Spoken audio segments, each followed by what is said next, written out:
Hello बच्चों, तो कैसे हो भाई। स्वागत है आप सभी का हमारी नई वीडियो में। तो जो पहले हमारी वीडियो थी उसके अंदर हमने पढ़ा था इलेक्ट्रिक फील्ड किसके लिए, इलेक्ट्रिक डायपोल के लिए।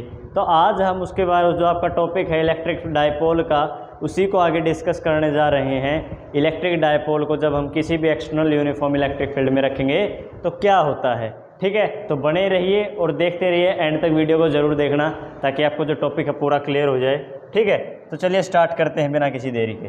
सबसे पहले इसके अंदर क्या बताया गया है कि हमारे पास एक ये डायपोल है। ठीक है, डायपोल ये जो आपके पास दे रखा है, इसके अंदर ये मान लीजिए ए और ये बी डायपोल है। ठीक है, ये दोनों डायपोल दे रखे हैं। एक डायपोल है जिसका एक पॉइंट ए है, एक पॉइंट बी है। बी पॉइंट पे पॉजिटिव चार्ज है, ए पॉइंट पे क्यू नेगेटिव चार्ज है। ठीक है, तो हमें इसके ऊपर निकालना फोर्स। सबसे पहले जब कोई भी इलेक्ट्रिक फील्ड है, कोई भी इलेक्ट्रिक डायपोल है, उसको इलेक्ट्रिक फील्ड में रखते हैं तो उसके ऊपर लगता है फोर्स। क्या लगता है? फोर्स। और ये ध्यान रखना है कि जो आपके पास जो पॉजिटिव चार्ज है, क्या है? पॉजिटिव चार्ज है, उसके ऊपर फोर्स लगेगा आपके इलेक्ट्रिक फील्ड की डायरेक्शन के अलोंग। किसके अलोंग? डायरेक्शन के अलोंग। मान लीजिए आपकी डायरेक्शन ये है इलेक्ट्रिक फील्ड की, तो इसके ऊपर फोर्स लगेगा वो इसी डायरेक्शन में लगेगा। और जो नेगेटिव चार्ज है, क्या है? नेगेटिव चार्ज है, उसके ऊपर जो इलेक्ट्रिक फील्ड जो फोर्स लगेगा, उसके ऊपर जो फोर्स लगेगा वो इलेक्ट्रिक फील्ड के अपोजिट डायरेक्शन में लगेगा। किस डायरेक्शन में? अपोजिट डायरेक्शन में। आई बात समझ में? ठीक है, तो चलिए आगे निकालते हैं। इसके लिए फोर्स निकालते हैं। क्या निकालेंगे? फोर्स निकालेंगे भाई।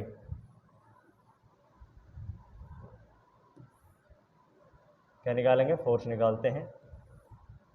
ठीक है,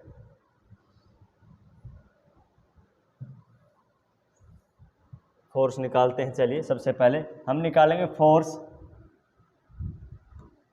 क्या निकालेंगे? Force on Q, on positive Q charge. Positive Q charge के ऊपर क्या लग जाएगा? F is equal to Q E लग जाएगा भाई, जिसकी डायरेक्शन हो जाएगी अलोंग ई। क्या हो जाएगी? अलोंग ई। ठीक है, और फिर आपके पास कौन सा चार्ज लगेगा? फोर्स ऑन चार्ज नेगेटिव, यानी कि जो माइनस क्यू चार्ज आपका ये रहा, इसके ऊपर कौन सा चार्ज आएगा? F is equal to Q E ही आएगा। लेकिन इसके ऊपर क्या रहेगा आपका?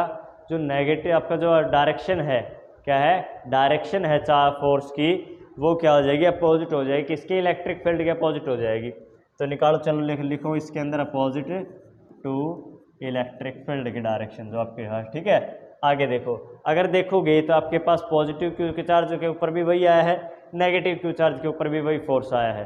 तो दोनों के ऊपर आपके पास चार्ज तो से फोर्स सेम है, तो नेट फोर्स यहाँ पे क्या हो जाएगा? जीरो हो जाएगा। क्या हो जाएगा?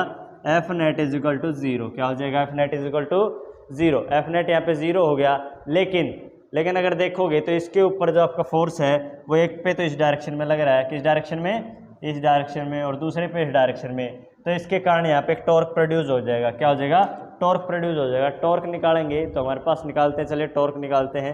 टॉर्क का फॉर्मूला आएगा हमारे पास F मल्टीप्लाई परपेंडिकुलर डिस्टेंस। किसके बीच में? दोनों फोर्सेस के बीच में। दोनों फोर्सेस के बीच में परपेंडिकुलर डिस्टेंस निकालने के लिए चलिए हम क्या करते हैं, इसको कर लेते हैं बड़ा। क्या कर लेते हैं? इसको हम बड़ा कर लेते हैं थोड़ा सा।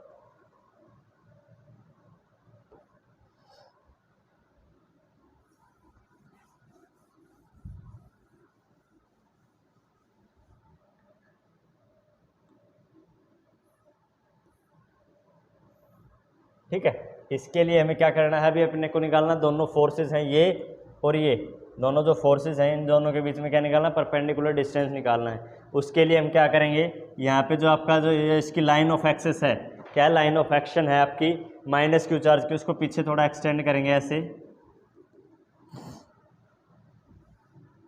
उसको क्या करेंगे? एक्सटेंड करेंगे।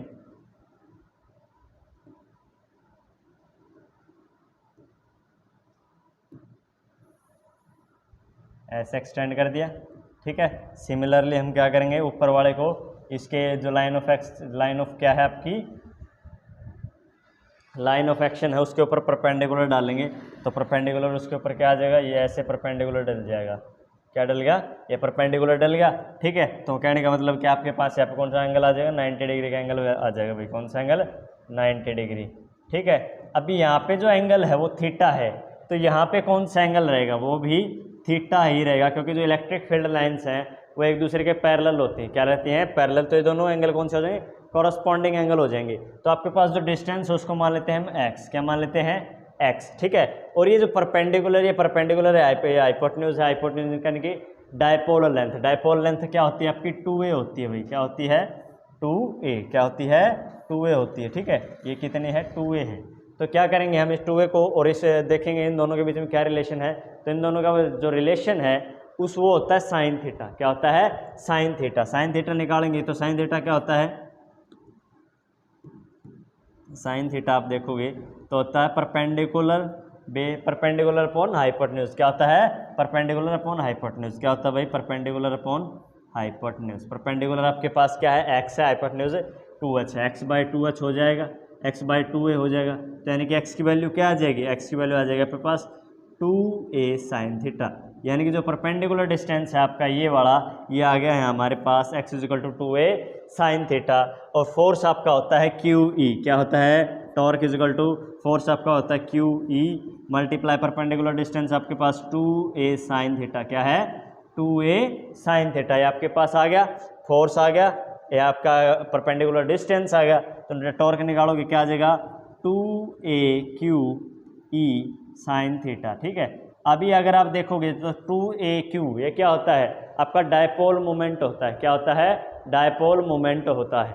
तो जो देखो बच्चों आपका जो टॉर्क होता है T है, इसकी वैल्यू हमारे पास आई है 2AQE साइन थीटा। तो आपके पास जो 2AQ होता है वो क्या बताया मैंने अभी बताया है 2AQ, यानी कि 2AQ = P = 2AQ। किसी भी डायपोल का डायपोल मोमेंट क्या है, किसी भी डायपोल का डायपोल मोमेंट क्या होता है डायपोल लेंथ मल्टीप्लाई चार्ज, क्या है डायपोल लेंथ मल्टीप्लाई चार्ज, ठीक है। तो आपके पास इसको लिख सकते हो आप टॉर्क = PE साइन थीटा, क्या है भैया टॉर्क = PE साइन थीटा, ठीक है। तो आपके पास इसके ऊपर क्या आ जाएगी टॉर्क की वैल्यू आ जाएगी, क्या आ जाएगी PE साइन थीटा, ठीक है।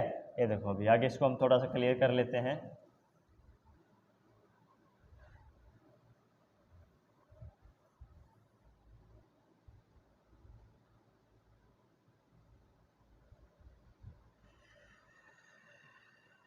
ठीक है, हमारे पास टॉर्क की वैल्यू क्या आई है, टॉर्क = PE साइन थीटा, क्या आ गया टॉर्क = PE साइन थीटा, ठीक है। तो यहाँ से हमारे पास क्या आ जाएगा, अगर हम इसको वेक्टर फॉर्म में लिखते हैं, क्या लिखते हैं वेक्टर फॉर्म में लिखते हैं, तो हमारे पास वैल्यू आ जाएगी P vector multiply E vector. ये क्या है इसकी वेक्टर फॉर्म में है भैया, क्या है वेक्टर फॉर्म, ठीक है। आई बात समझ में, ठीक है। और इसके कुछ स्पेशल केसेस भी हैं बच्चों, क्या हैं स्पेशल केसेस हैं। स्पेशल केसेस कौन से हैं चलिए देखते हैं। स्पेशल केसेस, स्पेशल केसेस पहला कौन सा है, अगर थीटा जो है 0 हो जाए, क्या हो जाए थीटा हमारे पास क्या हो जाए 0 डिग्री, थीटा = 0 हो जाए, थीटा 0 हो जाएगा, साइन 0 यानी कि 0, क्या हो जाएगा साइन 0। तो आपके पास जो फोर्स नेट फोर्स था वो क्या होता है 0 था ही, आपके पास टॉर्क भी क्या हो जाएगा 0 हो जाएगा। साइन थीटा 0 होने की कंडीशन क्या होगी बच्चों, अगर ये जो डायपोल है, ये जो एंगल है आपका, ये जो डायपोल है वो ये इस डायरेक्शन से, यानी कि यहाँ से ऐसा है, ये जब ऐसा है इससे क्या हो जाएगा ऐसा, इस डायरेक्शन में आ जाएगा, किसमें इसमें, यानी कि ये जो परपेंडिकुलर पैरेलल हो जाएगा, क्या हो जाएगा पैरेलल हो जाएगा किसके, या जो आपकी लाइन इलेक्ट्रिक फील्ड लाइन से पैरेलल, ठीक है। अगर ये अभी ये क्या है आपके इसके अंदर पैरेलल हो जाएगा, ठीक है। पैरेलल अपने आप होने की कोशिश करता है, क्या होता है अपने आप होने की कोशिश करता है, क्योंकि अगर ये ऊपर अपने आप पैरेलल हो जाएगा तो इसके ऊपर बाद में कोई टॉर्क नहीं लगेगा। इसीलिए ये जो आपका यहाँ पे क्या हो जाएगा कि इक्विलिब्रियम में आ जाएगा, क्या आ जाएगा इक्विलिब्रियम में। मतलब जो है कहने का मतलब ये है कि टॉर्क अगर आपका 0 हो जाता है तो ये जो आता है कि इक्विलिब्रियम में आ जाता है, क्या आ जाता है इक्विलिब्रियम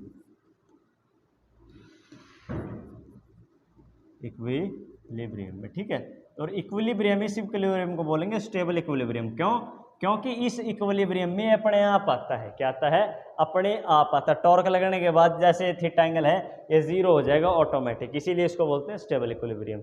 दूसरा केस ऐसा है कि थीटा = 180 हो जाए, क्या हो जाए थीटा = 180 हो जाए, तो वहाँ पे भी आपका एफ नेट जो है वो 0 हो जाएगा, क्या हो जाएगा 0 हो जाएगा, ठीक है। और टॉर्क की वैल्यू भी क्या हो जाएगी 0। तो यहाँ पे भी इक्विलिब्रियम में आ जाएगा, कैसे में आ जाएगा इक्विलिब्रियम में। लेकिन एक बात है इसके अंदर, आपका जो ये स्टेबल इक्विलिब्रियम नहीं रहेगा, अनस्टेबल हो जाएगा।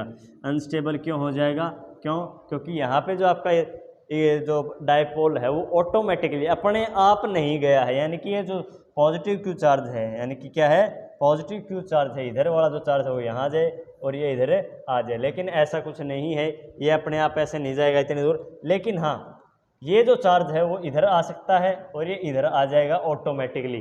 क्या आ जाएगा, टॉर्क की वजह से ऑटोमेटिक आ जाएगा, जिसको हम बोलते हैं स्टेबल इक्विलिब्रियम। क्या बोलते हैं, स्टेबल इक्विलिब्रियम। और लेकिन जब थीटा की वैल्यू 180 हो जाए तो आपके पास एफ नेट भी 0 हो जाएगा, टॉर्क भी 0 हो जाएगा, तो इक्विलिब्रियम कंडीशन हो जाएगी, लेकिन वो अनस्टेबल रहेगी। क्या रहेगी, अनस्टेबल। ठीक है, तो ये था आपके पास। और ध्यान रखना है आपको, जो टॉर्क होता है, जो आपका कोई भी इलेक्ट्रिक फील्ड में अगर आपका डायपोल होता है, इलेक्ट्रिक डायपोल, तो उसके ऊपर एक टॉर्क लगता है जिसको हम बोलते हैं T tau is equal to P E sine theta से रिप्रेजेंट करते हैं। इसके दो केसेस हैं, एक में 0 डिग्री हो तो कौन सा, एक में 180 डिग्री हो।